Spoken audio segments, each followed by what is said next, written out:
Boa noite a todo mundo, tudo bem? Todos vivos aí, com a graça de Deus, né? Irmãos, bom demais estar aí novamente, para a gente poder compartilhar, né, aquilo que nós como igreja, nós temos discernido de Deus aquilo que é a orientação para essa comunidade, né, para essa igreja. E eu gostaria que você abrisse aí já a sua Bíblia, lá em Hebreus, no capítulo 11. Hebreus, capítulo 11.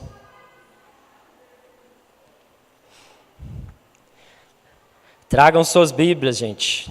Ou instalem aí o aplicativo no celular, mas não deixe de vir sem a Bíblia, porque esse é o nosso manual de fé, né? Esse é o nosso manual de vida.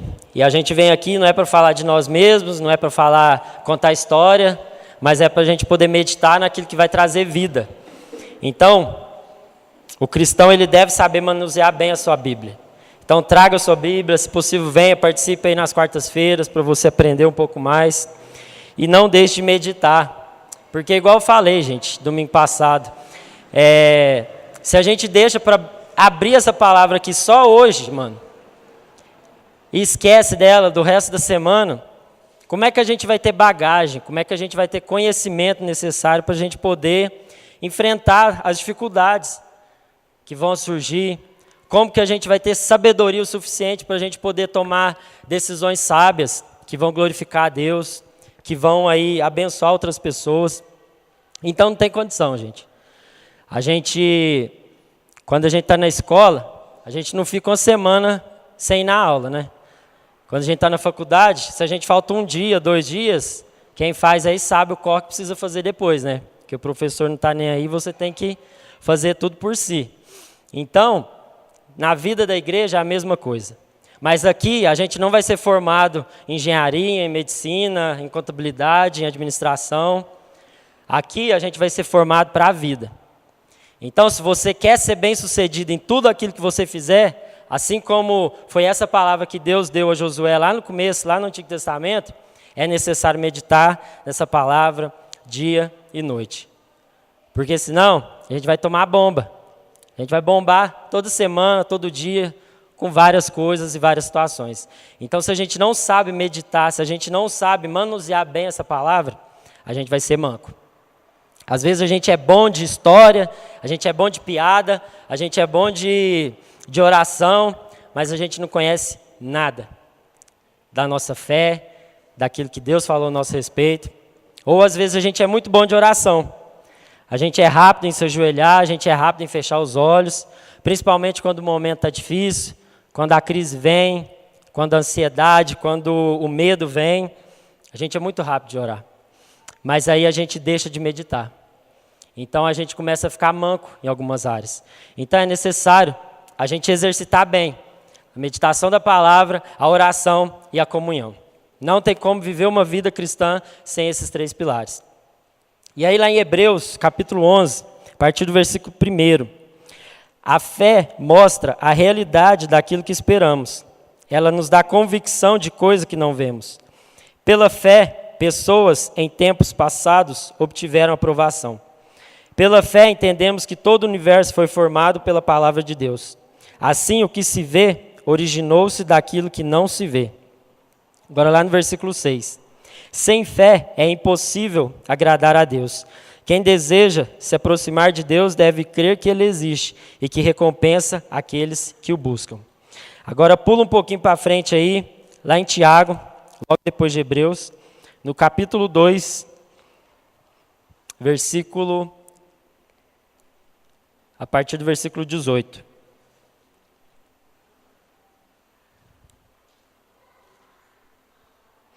Tiago, versículo 2, a partir do versículo 18. Mas alguém pode argumentar: uns têm fé, outros têm obras. Mostre-me sua fé sem obras, e eu, pelas minhas obras, lhes mostrarei minha fé. Você diz crer que há um único Deus. Muito bem, até os demônios creem nisso, e tremem de medo. Quanta insensatez! Vocês não entendem que a fé sem as obras é inútil? Não lembram que nosso antepassado Abraão foi declarado justo por suas ações quando ofereceu seu filho Isaque sobre o altar? Como vem? Sua fé e suas ações atuaram juntas, e assim as ações tornaram a fé completa. Versículo 26. Assim como o corpo sem fôlego está morto, a fé sem obras está morta. Feche seus olhos aí, vamos orar. Senhor Deus, obrigado, Pai, por esse tempo, obrigado pela Tua palavra, Deus, que é viva, que é eficaz. Senhor Deus, nós clamamos para que Teu Espírito Santo traga vida a essas palavras, Pai. Porque apenas a letra mata, mas é o Espírito que vivifica. Por isso, abre o nosso coração, abre o nosso entendimento. Senhor, tire todas as distrações, tudo aquilo que leva a nossa mente, o nosso coração, Deus, para outros lugares, Pai. Que a gente possa saber aproveitar esse momento, Paizinho. E ser intenso, Pai, naquilo que o Senhor quer falar, Pai. No nome de Jesus, Pai, que o Senhor aquiete o nosso coração, que o Senhor aquiete a nossa alma, para que a gente possa entrar no descanso do Senhor meditando na Tua palavra, Deus, que traz vida para todo aquele que crê. No nome de Jesus nós oramos e agradecemos. Amém. Amém. Irmãos, falar sobre fé, como o Batata falou aqui, né, do amigo dele que sofreu aí de um câncer e veio a falecer, a gente precisa entender algumas coisas. Que a fé não é pensamento positivo. Muitas vezes a gente acha que ter fé é você acreditar tanto que alguma coisa vai dar certo, e quando aquilo dá certo, você fala, nossa, eu tive uma fé tremenda, que aconteceu do jeito que eu queria. E muitas vezes a gente é enganado quanto a esse pensamento, porque a gente é engolido por aquilo que o mundo fala, por aquilo que a sociedade fala. Então, o pensamento positivo não tem efeito nem para segurar uma diarreia, né, como o Ari fala sempre. Quanto mais resolver algum problema ou dar alguma orientação a respeito de alguma situação na sua vida. Então não adianta nada você pensar positivamente a respeito de alguma coisa, se você não entender a base, se você não entender o que é fé de fato. Então, como a gente leu aqui em Hebreus, capítulo 11, e todo o capítulo 11 vai falar de fé, e dando exemplos de homens e mulheres que viveram por fé, a gente vai entender que a fé é o firme fundamento da vida cristã. Não tem como você falar que é cristão, não tem como você frequentar a igreja, você ler a palavra, você orar, se você não tiver fé. E a fé não é algo que você apenas idealiza na sua cabeça. Não é algo que você quer muito, mas a fé é uma convicção da palavra de Deus. A fé, ela vem pelo ouvir e pelo ouvir da palavra de Deus. Isso está lá em Romanos 10, no versículo 17. Então, quanto mais eu conheço a Deus, mais fé eu tenho. Aí você pode falar, fulano tem mais fé que eu? Sim. Eu tenho menos fé que tal pessoa? Talvez. Isso vai depender do quanto de conhecimento você tem a respeito da palavra de Deus. E não de quão positivo você pensa a respeito de alguma coisa. Então a fé, ela vem pelo ouvir da palavra de Deus. E quanto mais eu ouço a palavra de Deus, quanto mais eu medito na palavra de Deus, mais fé eu tenho. Então é uma relação diretamente proporcional. Não tem como você ter fé se você não estuda a palavra. Não tem como você querer que a sua fé aumente, que você seja um homem e uma mulher que consegue transpor obstáculos, você ser alguém que é firme nas suas convicções, você não é abalado por aquilo que as pessoas falam, por aquilo que passa na televisão, por aquilo que é a moda do momento. Não tem como você permanecer fiel a essa palavra se você não conhece, se você não medita. Então a fé, ela é o conhecimento daquilo que é a vontade de Deus para a minha vida. Ela é uma certeza, ela é uma convicção de coisas que eu não vejo, de fatos que eu não consigo olhar com os meus olhos naturais, mas que eu acredito, eu creio. Existem coisas que a ciência vai explicar, existem coisas que os médicos vão explicar, mas existem coisas que só a fé explica. Existem coisas que só aqueles que confiam na palavra de Deus entendem. Então é coisa de louco mesmo. É coisa de louco. Você ter fé, você acreditar naquilo que Deus falou, é algo sobrenatural.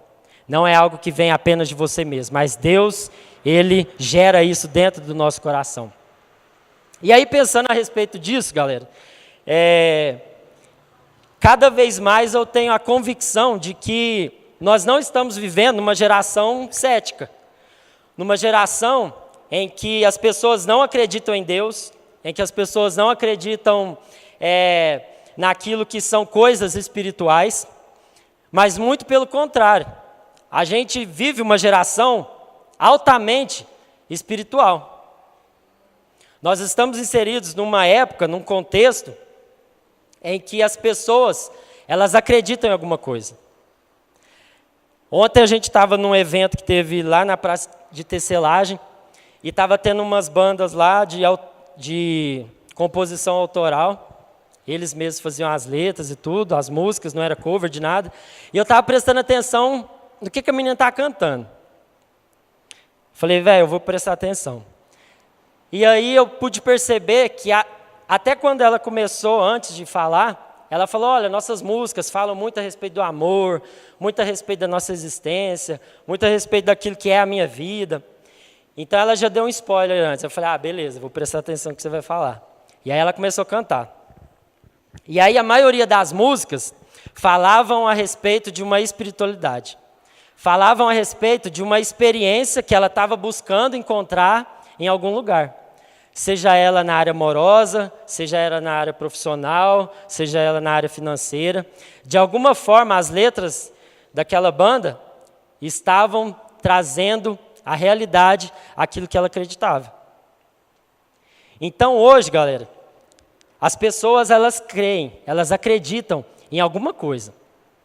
E a gente pode comprovar isso lá em Eclesiastes, no capítulo 3, no versículo 11, que fala que Deus colocou o desejo pela eternidade no coração de todos os homens. Mas que, infelizmente, o homem ele não é capaz de compreender tudo aquilo que Deus faz. Mas esse desejo, essa vontade de querer conhecer o seu Criador, está aí dentro de você, está aí dentro de mim. Está aí dentro de cada ser vivo que você encontrar na rua. Mas o pecado ele vem e quebra essa ligação que nós tínhamos com Deus. Então, aquilo que era para a gente poder dar glória a Deus, as coisas que deveriam ser para a gente olhar para Deus e dar glória a Deus, a gente não consegue mais enxergar. Porque o pecado veio e destruiu essa ligação direta que nós tínhamos com Deus. Mas o vazio ainda continua. Esse buraco negro dentro do coração de cada ser humano ainda continua. E ele só vai ser preenchido de forma completa com a presença de Deus. Mas enquanto as pessoas elas não conseguirem enxergar a glória de Deus, elas vão buscar em várias outras coisas. É por isso que o coração humano é uma máquina, é uma fábrica de ídolos.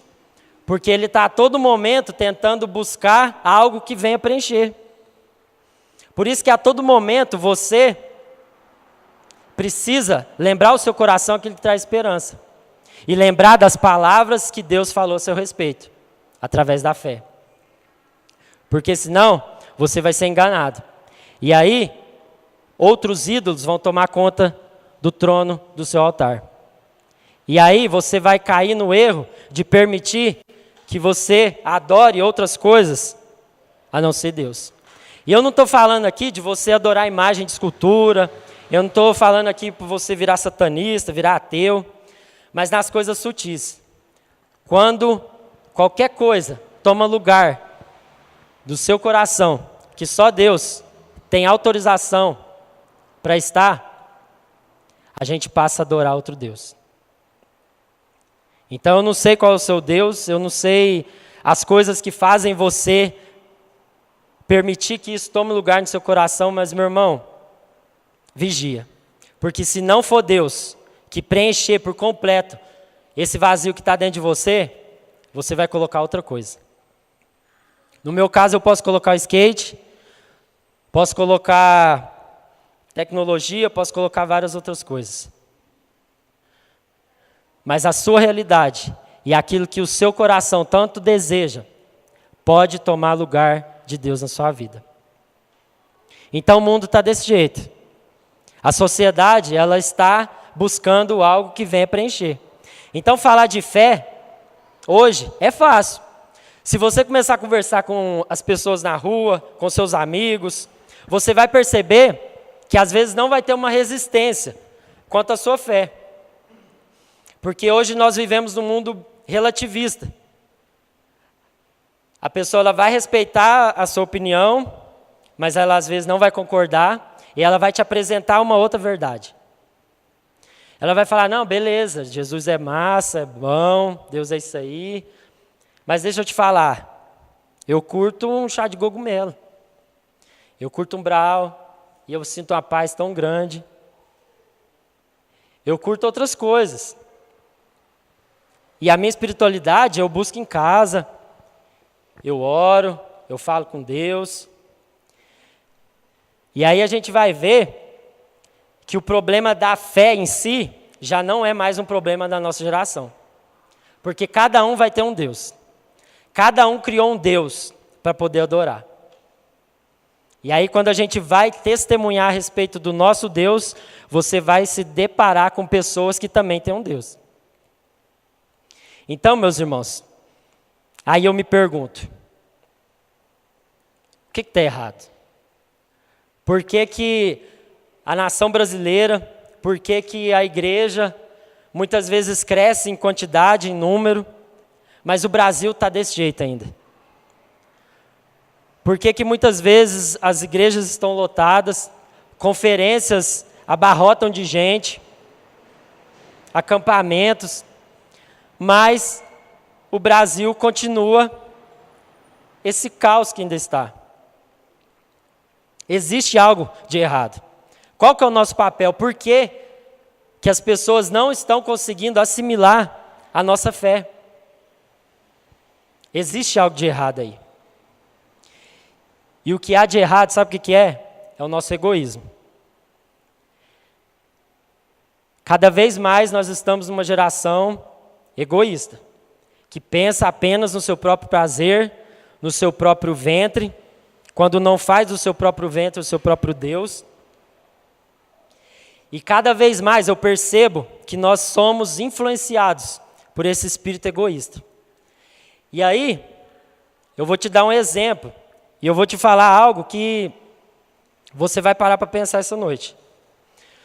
Você sendo cristão, você sendo salvo, porque não tem nada a ver com salvação, mas tem algo a ver com testemunho. A gente se acomoda na nossa fé. A gente se acomoda com a salvação que nós alcançamos.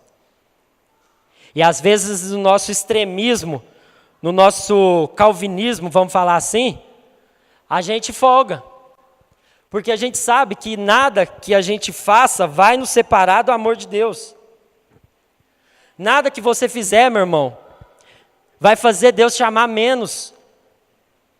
Porque o amor de Deus é imutável a seu respeito, a meu respeito. Então nada que você fizer, uma vez salvo, você é salvo para sempre.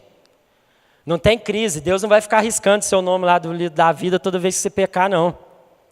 Mas isso acaba sendo um problema, sabe por quê? Porque a gente se acomoda. E aí a gente pensa que a vida cristã é só vir na igreja de domingo, participar de um pequeno grupo e tá beleza. A gente pensa que a vida cristã é só isso. Por quê? Porque eu já fui salvo, eu já estou resolvido, eu vou para o céu quando eu morrer, agora eu entendo o que é a vontade de Deus e o que não é, eu sei os meus limites, aonde eu posso ir, aonde eu posso não ir. Mas aí a gente para, a gente se acomoda. O problema não é o tanto de fé que você tem, não é o tanto de conhecimento da palavra de Deus que você tem, mas é como você transmite isso para as outras pessoas. Porque tudo que você fizer, meu irmão, e eu falo tudo, tem o poder de fazer com que a outra pessoa, ou ela veja Deus através da sua vida, ou ela se vire para esse Deus que você diz que serve. Então, primeira coisa, nada que você faça vai fazer Deus te amar menos. Nada que você faça vai te separar do amor de Deus, porque Ele te ama e ponto. Mas tudo que você fizer vai influenciar o outro. Tudo que você fizer e ser, ou pode ampliar o horizonte da visão daquele que está tentando buscar a Deus, de alguma forma, ou vai fazer aquela pessoa odiar esse Deus que você fala que serve. Porque o nosso testemunho não tem sido traduzido numa fé prática. Numa fé prática. Então, meu irmão, o seu estilo de vida vai dizer a fé que você tem. A forma como você lida com as situações, a forma como você trabalha, a forma como você é um marido, é uma esposa, é um filho, é um trabalhador, isso vai dizer sobre a fé que você tem.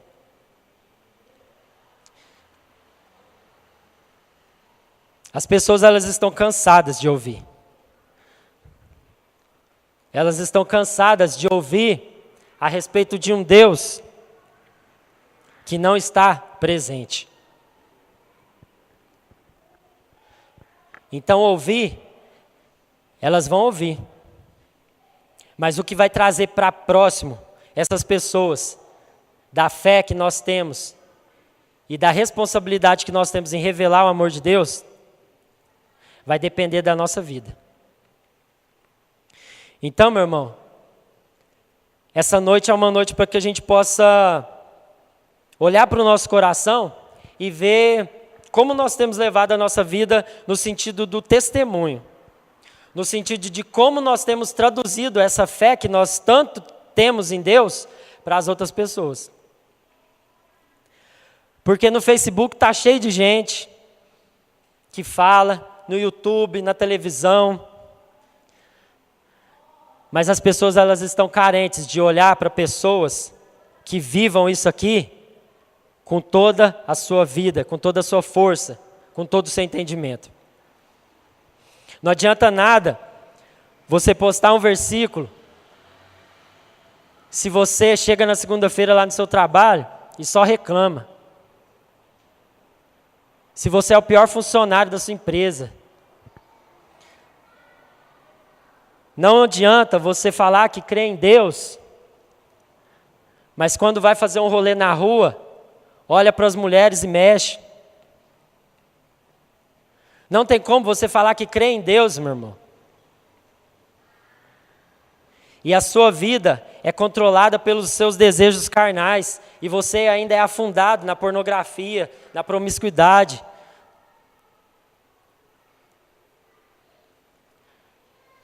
Porque vai aparecer outra pessoa que vai apresentar um outro Deus para aquele cara que trabalha lá com você, e sabe o que ele vai fazer? Ele vai acreditar naquilo lá. Porque quando fala de crente, a referência que ele tem é você. Um cara, uma mina, que não tem compromisso nenhum com essa verdade na sua vida prática. As nossas obras têm o poder de gerar vida no outro. Eu não posso ter fé para você. Você não pode ter fé para o cara lá do seu serviço ou da sua família que precisa conhecer o amor de Deus. Eu não tenho fé, eu não posso ter fé para ele. Porque a fé, ela é gerada em Deus, dentro de cada um. Mas as nossas obras e a nossa vida têm a capacidade e têm o poder de gerar vida no outro. Tem essa capacidade de gerar vida no outro. Então, o que a gente está fazendo, gente? A nossa fé é manca. Porque a gente crê com a boca, a gente prega, a gente fala, mas na hora do vamos ver, na hora que não tem ninguém te olhando, você joga tudo isso para o ralo. Os profetas falaram a respeito disso. Os seus lábios cantam, a sua boca fala, mas o seu coração está longe de mim. O seu coração está longe de mim. Quando a gente vê a mulher samaritana lá encontrando com Jesus, a gente percebe alguns pontos desses que eu estou falando. Porque a todo tempo aquela mulher rebatia os argumentos de Jesus. A todo tempo ela falava, não, eu sei a respeito que esse poço era dos nossos antepassados, eu sei que vai vir um Messias. E Jesus falando, olha, eu sou a água que pode matar a sua sede. E ela estava preocupada com a água que ele ia tirar. Ela estava preocupada com o contexto histórico de um homem conversar com a mulher. Ela estava preocupada em que lugar era o ideal para poder adorar ou não. E sabe qual o momento em que ela se dá por conta com quem que ela estava falando? Quando Jesus toca na vida dela. Quando Jesus vira para ela e fala assim, olha, você está aí casada 5 vezes já. E esse cara que você está agora ainda também não é seu marido. E aí Jesus vai e toca na ferida dela. E isso faz com que ela tenha os seus olhos abertos e fale, nossa, quem que é esse cara? E aí depois conta a história que ela sai pela cidade e vai falar para todo mundo quem que ela tinha encontrado. E isso me remete a algumas situações, algumas coisas, galera, que nós precisamos se atentar. Que não vai adiantar, muitas vezes, você ficar debatendo coisas na internet, no Facebook, ou pessoalmente, porque isso só vai gerar mais briga, mais contenda, mais divisão, mais facção. Então, de uma vez por todas, vamos parar um pouco com os posts no Facebook, vamos parar um pouco com as polêmicas, porque isso não vai levar ninguém a nada. Porque enquanto a gente ficar brigando uns com os outros, os caras que não é crente vai ficar olhando para aquilo tudo, vai falar, lá, os caras só brigam. Eles não são unidos nem entre eles, o que eu vou fazer lá no meio desse povo? Eu creio em Deus, eu acredito em Jesus, mas o que eu vou fazer lá no meio desse povo? Eles só brigam. Então isso é uma tradução daquilo que nós estamos vivendo e fazendo como igreja. Porque tem algo errado aí que nós precisamos mudar, gente.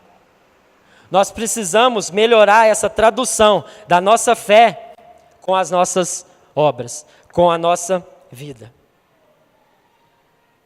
E hoje, as pessoas elas estão carentes de algo que vai preencher o coração delas. E Jesus falou a respeito desses casamentos que aquela mulher tinha. E aquilo com certeza mexeu com ela. E hoje, meu irmão, eu vejo a mesma situação. Quando a gente vai conversar com as pessoas, quando a gente vai se relacionar com elas, há uma resistência, há uma outra opção de fé. Mas quando a gente vai mais a fundo no coração das pessoas e a gente descobre, às vezes, que o casamento dela está sendo destruído, quando a vida dela está um caos, quando ela está a ponto de suicidar, quando a gente entra nessas questões existenciais das pessoas, meu irmão, não tem nada que impeça o poder de Deus para agir. Porque é disso que as pessoas estão carentes. De algo que venha mudar a sua condição, a sua realidade. Não é mais uma religião, não é mais um Deus, mas é algo vivo, que vai trazer vida para aquela pessoa que está morrendo. Será que a gente tem coragem de falar como Paulo, olha para mim, segue meu exemplo, para que você possa ver Deus? Será que a gente tem coragem de fazer isso?